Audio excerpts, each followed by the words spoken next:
Did you know that Solo, a Star Wars story, had one of the most troubled productions in Star Wars history, with 70% of the film being reshot after its original directors were fired?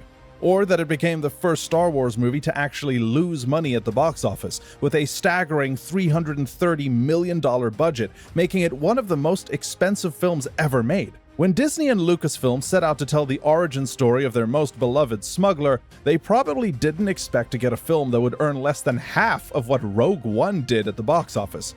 In an era where Star Wars seemed unstoppable, Solo didn't just stumble, it completely redefined what a Star Wars box office disaster could look like. In 2018, Solo, a Star Wars story, arrived in theaters, promising an unprecedented look at the early days of Harrison Ford's iconic character. What audiences got instead was something that left both critics and fans questioning the need for its existence.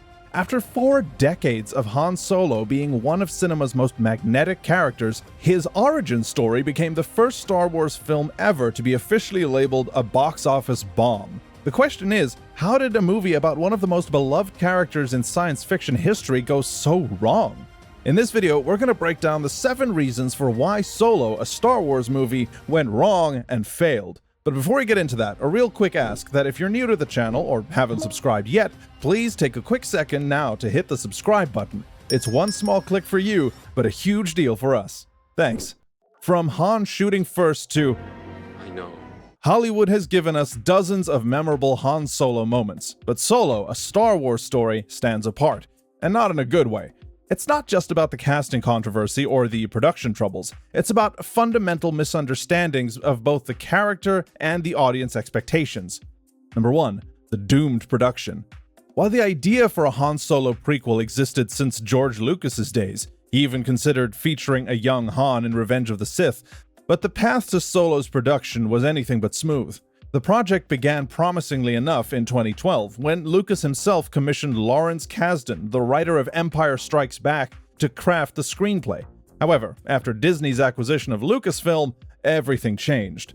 Original directors Phil Lord and Christopher Miller, fresh off their success with the Lego Movie and 21 Jump Street, were hired to bring their signature comedic style to the Star Wars universe. Their vision was a comedy-heavy, improvisation-friendly take on Han Solo's origin that would feel more like Guardians of the Galaxy than traditional Star Wars. This immediately set off alarm bells at Lucasfilm. The problems started almost immediately. According to inside sources, Lord and Miller would shoot scenes with up to 30 takes, encouraging improvisation that strayed far from Kasdan's carefully crafted script. This created tension between the writer and Lucasfilm president Kathleen Kennedy, who felt the movie was becoming something entirely different from what was intended. By June 2017, with just 3 weeks left in principal photography, the unthinkable happened. Kennedy made the unprecedented decision to fire Lord and Miller. This wasn't just a simple creative disagreement, it was a fundamental clash over the very nature of Star Wars storytelling. The directors wanted to push boundaries. Lucasfilm wanted to maintain the classic feel that had made the franchise successful for 4 decades. Enter Ron Howard, a safe choice with decades of directing experience and a long-standing connection to George Lucas through American Graffiti. But Howard's appointment came with its own challenges. The schedule was tight, the pressure was enormous, and most importantly, he would need to reshape a comedy into a traditional Star Wars story with just months before the release date. Howard's reshoots were extensive and expensive. He reshot approximately 70% of the film, causing massive scheduling conflicts with the cast. One casualty was Michael K. Williams, who had filmed scenes as a major villain but couldn't return for reshoots due to scheduling conflicts. His entire role was recast with Paul Bettany, requiring complete restructuring of key scenes. The production chaos wasn't just behind the scenes. The constant changes and reshoots meant that the visual effects team had to work at an unprecedented pace, creating and recreating sequences with little time for refinement. The pressure was immense, with some crew members working around the clock to meet the unmovable release date. Number 2. The budget nightmare.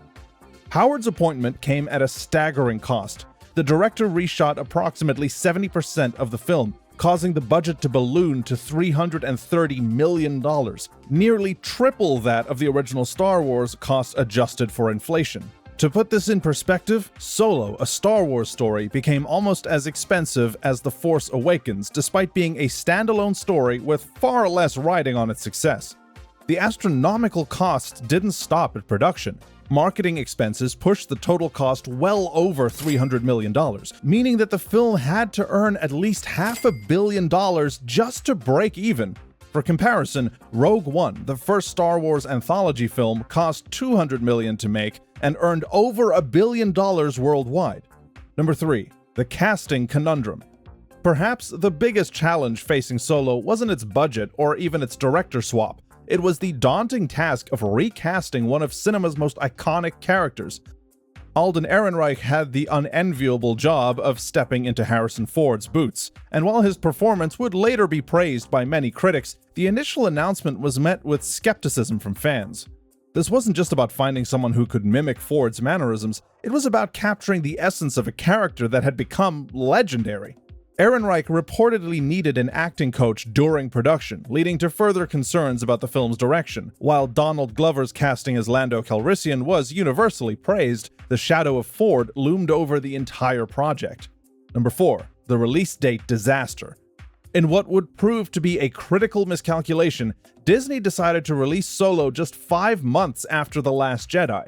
This broke from the successful December release strategy that had worked so well for The Force Awakens and Rogue One. More importantly, it placed Solo in direct competition with Deadpool 2 and Avengers: Infinity War. The timing could not have been worse. The Last Jedi had proven divisive among fans, and the Star Wars fatigue that many had warned about was beginning to set in. Solo opened to $84.4 million domestically, less than Rogue One made in just its opening weekend, and far below initial projections. Number 5. The storytelling struggles.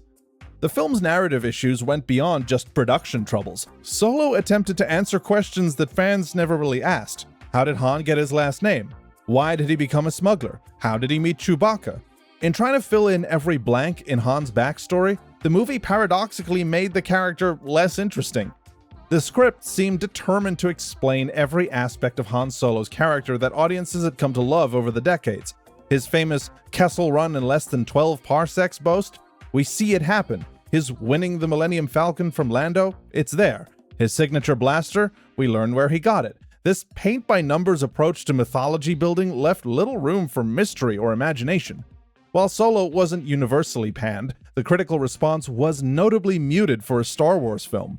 Critics praised the performances, particularly Donald Glover's charismatic take on Lando Calrissian, but found the overall package lacking the magic that made Star Wars special. The film currently sits at 69% on Rotten Tomatoes. Nice. Respectable for most movies, but low by Star Wars standards. Many reviewers pointed to the same fundamental issues: a predictable plot, unnecessary origin explanations, and a general feeling of being unnecessary to the larger Star Wars saga. One recurring criticism was the film's checklist approach to Han Solo's backstory. As the New York Times put it, the movie felt like a filmed Wikipedia page, methodically explaining every aspect of Han's character that fans had spent decades imagining for themselves. Number 6. The box office breakdown.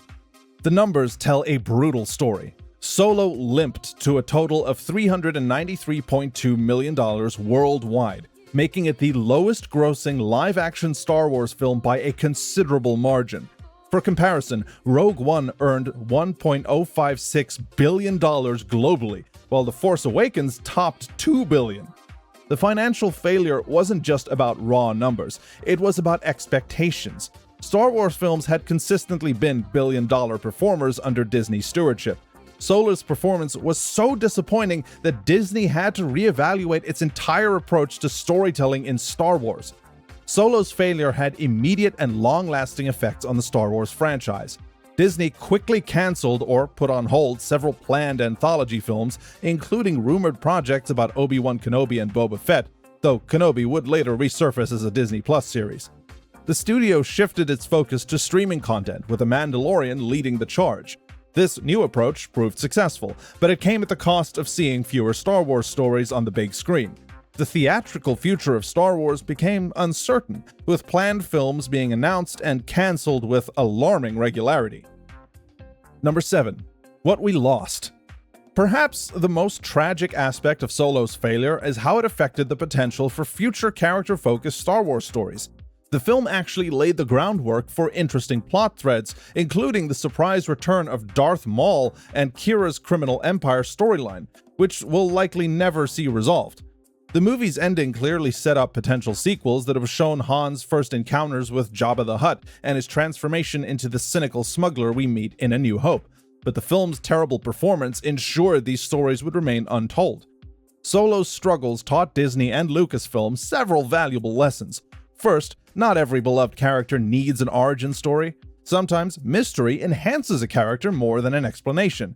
Second, the Star Wars brand is not bulletproof. Audiences need a compelling reason to return to a galaxy far, far away. And those are the reasons why Solo, a Star Wars story, went so wrong. What do you think? Was the movie unfairly maligned, or did it deserve its fate? Let us know in the comments below, and don't forget to subscribe for more deep dives into cinema's biggest hits and misses. This video was made by movie fans, for movie fans.